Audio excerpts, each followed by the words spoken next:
Hey Capricorn, how you doing? Welcome. We're going to be doing your first half of June general reading here.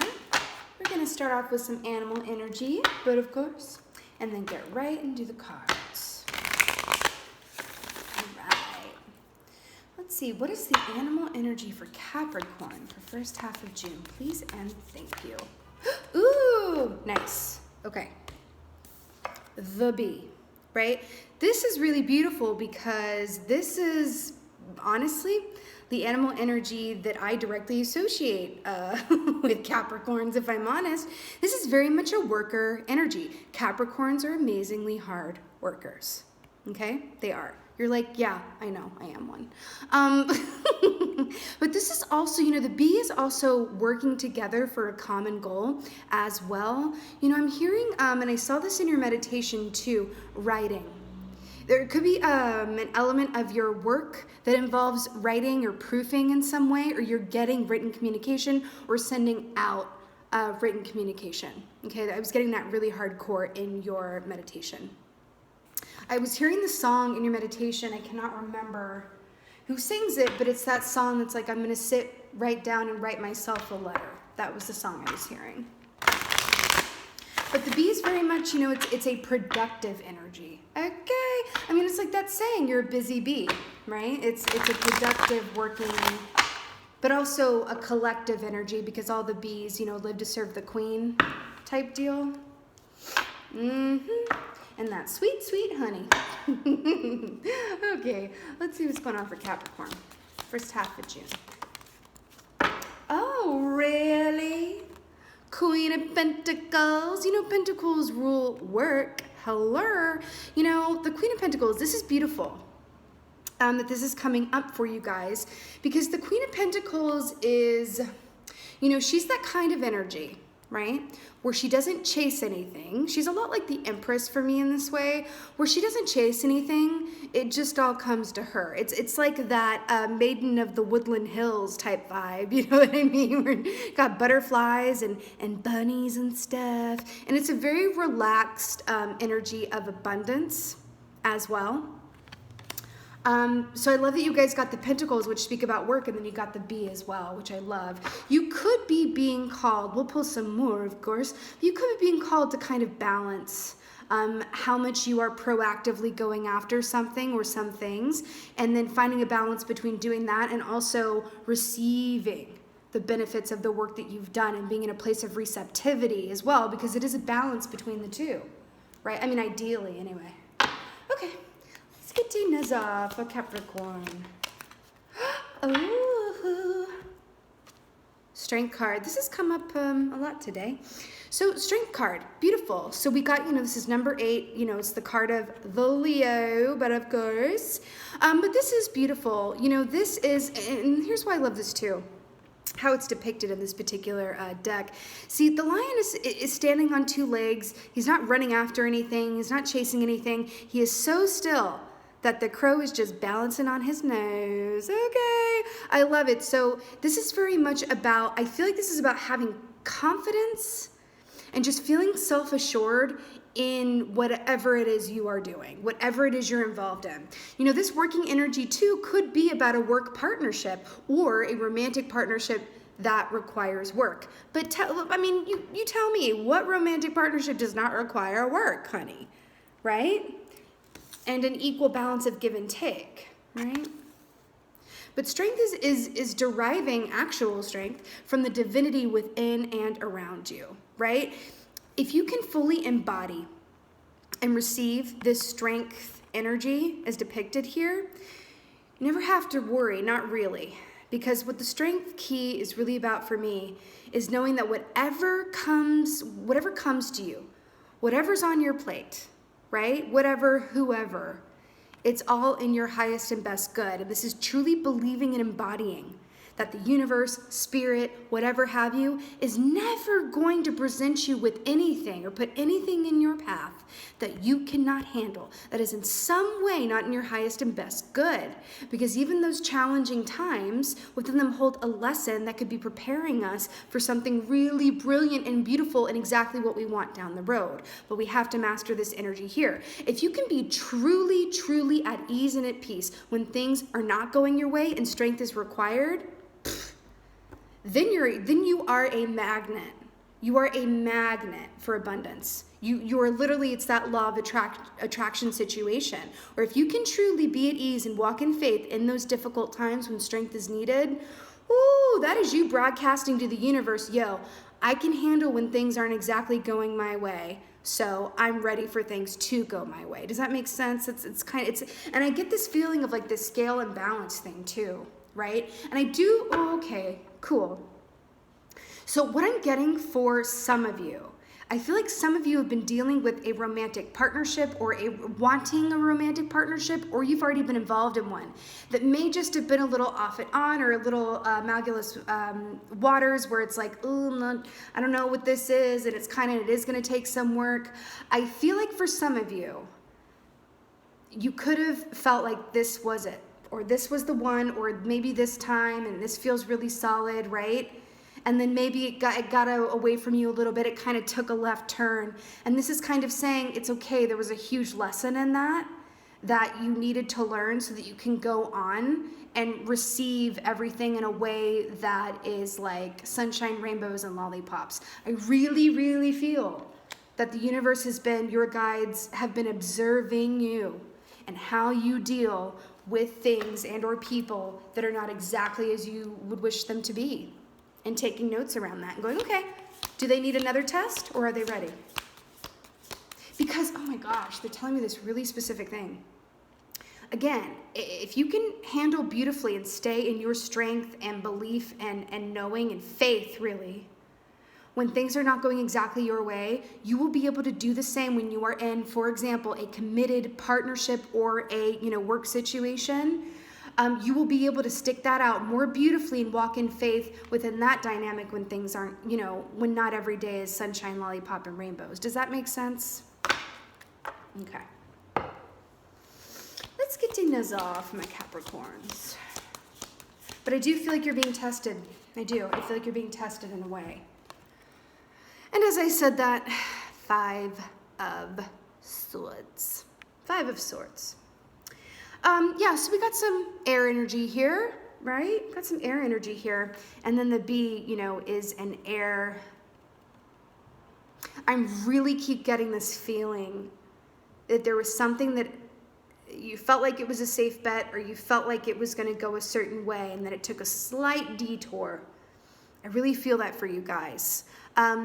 This could have been with this 5 of Swords. We'll get clarifier, but 5 of Swords, just off the top, is, I feel like in this context, it is wanting something so badly that you are willing to cut some corners when it comes to, I don't know, other people in your life or yourself. It's that shallow victory that you don't feel so good about afterwards, right?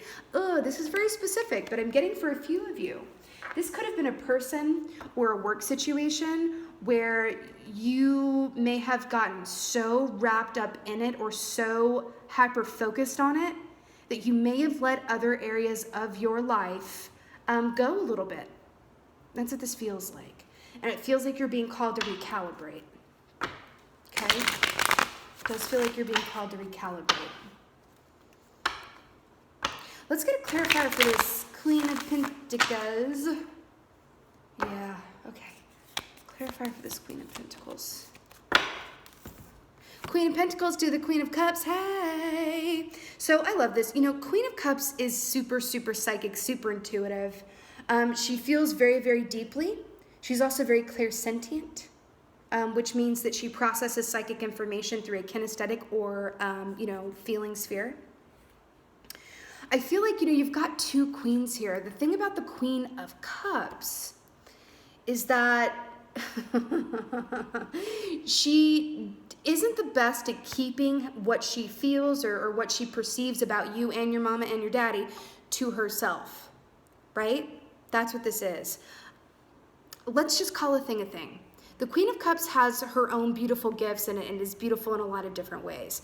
But you, Capricorn, are an earth sign, rep by the Queen of Pentacles here. You could have been feeling very much like a water sign, which is not of your element, right? You could have been feeling a lot like a water sign, having really deep feelings and emotions and then making decisions based off of these emotions that may or may not have come from a psychic sphere, but from a human feeling sphere where it's just kind of the land of the, and I hate to say it, I do not mean this in a negative way, but the ego feels like it could have been running the show a bit with your decisions, because I feel like there was something here that you really, really wanted, and you were willing to go through hell and high water to make sure that you got it and kept it and held on to it. And then the Queen of Pentacles here is like, but when you're like that, you're not being, it means you're not necessarily in alignment with your natural element of earth, right? The Queen of Pentacles doesn't believe that she's ever going to miss out or lose anything, because if she loses it, air quotes, it was never hers to begin with, and it wasn't of her best and highest good. And they're drawing my attention to the butterfly here, right? She's super chilling with the metamorphosis of the caterpillar to the cocoon to the butterfly. She doesn't rush anything. She doesn't believe that she's able to miss any train. She's like, if I missed the train, it wasn't mine. That's it. And you're being called to really embody that. That is an earth sign in alignment. Let's get a clarifier for this strength card. Yep. Strength card.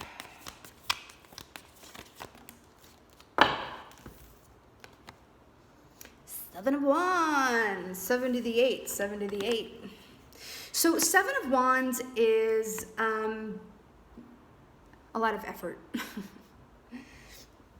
So much effort, I need a coffee. No, but really, 7 of Wands is an effort, it just is.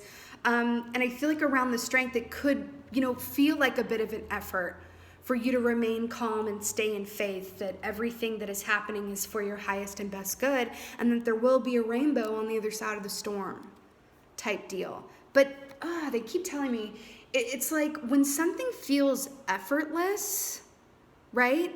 That feeling of, oh, this is effortless, that's usually when it's right.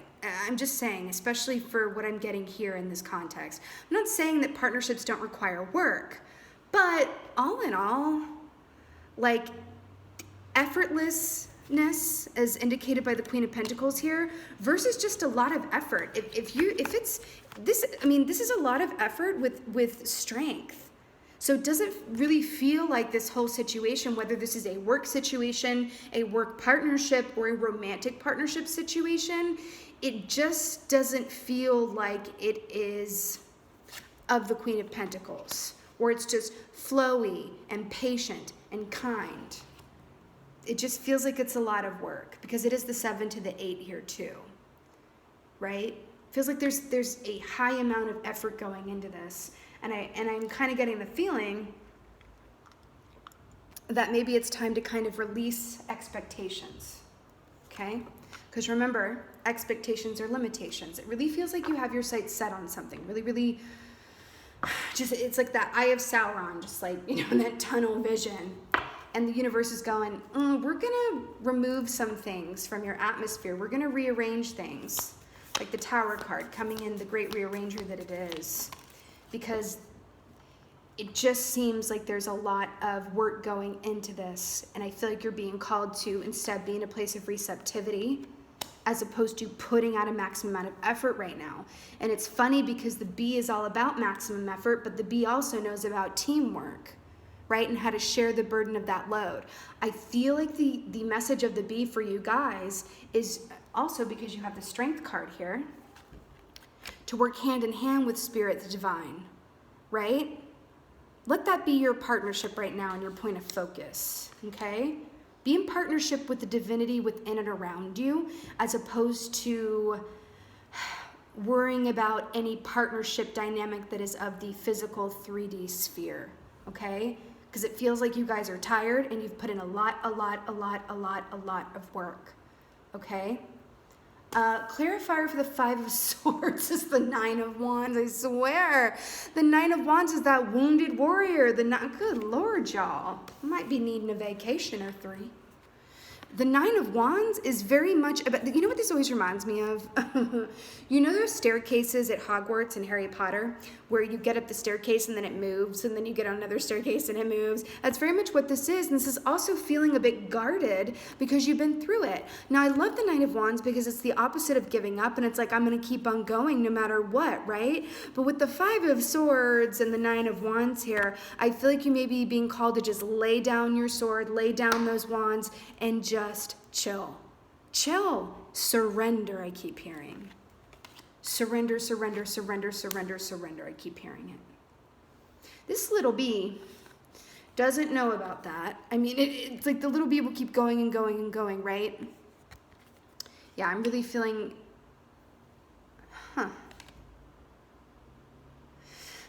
They're drawing my attention to the green here. There could be some healing of your heart chakra that really needs to happen, and that may surprise you.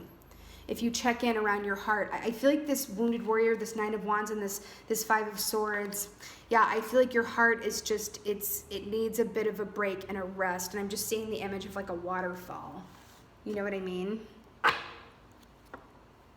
Yeah. Let's get an oracle for you guys. I'm feeling like we could use some goddess guidance. But the only, if you take nothing else away from this, the only major arcana you got is the Strength card, and that is Grace Under Fire. Okay?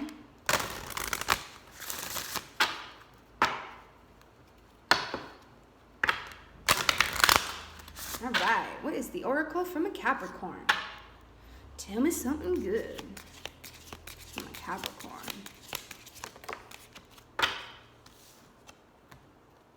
Ooh! Oh, Rhiannon, yes, Stevie Nicks, I'm hearing it. Okay. Rhiannon, Sorceress, you are a magical person who can manifest your clear intentions into reality. I am so obsessed with this. The unicorn for me represents psychically gifted children, magic. You might have children around you, work with children, have children. So you know what I'm getting with this? It's interesting. Sometimes, because it's the opposite of the bee is like the unicorn energy here, what I'm getting is sometimes there can be such beautiful wisdom and unexpected wisdom to be found from the mouth of babes, from children. Even observing them and watching them. Actually, I think children, observing them, kind of taking your cue from them, could be a beautiful thing to do right now, because this is a beautiful, kind of image here where you're a magical person who can manifest your clear intentions into reality. Who has mastered this belief better than children? Right? You can't tell them that they can't, do something that they believe is possible. Right? Children, it's like, talk about having strength. Children, it's the opposite of this Five of Swords and this Nine of Wands and this Seven of Wands type of energy here, right? And I feel like this is saying too, if you're putting a lot of effort towards something or in a certain dynamic or down a certain road, and it is not opening up for you, that ain't your road, or it ain't your road at this time, right? I feel like it's a time to check back in with yourself, honestly, and take some you time and really think about what you want outside of the context of specifics. Not, I want this specific person, I want this specific job. It's that expectations or limitations. Try not to make it so specific. What do you want in a broader sense? Do you want to be happy, fulfilled, and loved? Beautiful. The universe can work with that. It may not turn out, as specifically as you wanted with a particular job or a particular person or home or whatever have you, but does it really matter? Do you know best, or does the divine know best? Again, with the Strength card, I feel like that's the theme of this reading. Do you know best, or does the divine know best? Okay? But you can manifest this. I feel like the key is just looking at it from a child's perspective. And just going, I can have whatever I dream of, right? The ticket is just being less specific in that and understanding that When you ask for love or partnership or abundance through a work context, that's all you got to ask for. Leave the specifics out of it because the universe can't, it's not a two-made order. It's not like going to the restaurant and ordering, the roasted chicken, but saying, but put this on the side, and I only want this, remove that seasoning from it, and I want a substitution. I don't want the mashed potatoes. I want a side salad. That's what it is when you get too specific with the universe. It's like, excuse me, no. Trust me, you don't want to put substitutions in this order because what we have for you is so epic, but we can't lead you to it. We can't lead you to it with all of these substitutions and side salads and whatever have you. Get less specific and believe that you can receive it. And try to make these desires about you and not about anybody else. Okay? All right, my lovely Capricorns, this was your first half of June general reading. I really hope that this was of help and resonated. If it wasn't, it did. Please let me know in the comments below. I would just love that. And I just want to thank y'all for being here. Thank you so much for watching. But mostly, thank you for being you. And be well. Until next time.